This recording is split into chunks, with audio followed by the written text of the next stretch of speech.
Hi guys, so today samahan niyo ako magluto ng lunch. So, lulutuin ko ay yung rice cake. So, itong tubular type yung gagamitin ko. Then, so mag-prepare na tayo ng garlic. Then, nag-slice na ako ng spring onion and cabbage. So, pwede nyo siya lagyan ng carrots. And then, lalagyan ko siya nitong spicy paste. So, usually, ginagamit ko ito, sinasawsawan ko ng mga vegetable. Then, maglagay na tayo ng mantika. Then, gusto na natin yung garlic. Ayan. Then, yung sa may right side ng spring onion. Next, yung cabbage, lagay na natin. Napakadali lang nito guys. I'm sure magugustuhan nyo ito. So, sarap na guys. Like para mga Korean style. And then, lagay na natin yung rice cake. Ayan.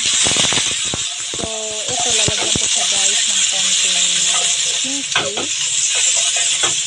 Bumili ko sana ng maliit na kimchi. So, lalagyan ko siya.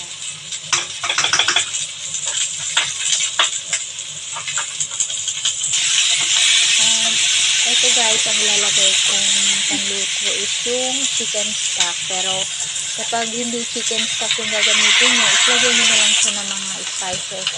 Since yung hindi ko na siya tinimplahan ng iba kasi malasa na yung chicken stock.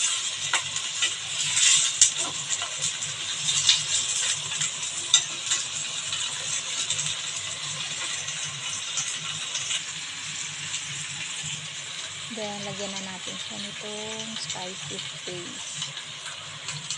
Ayan, so, tansya nyo na lang guys.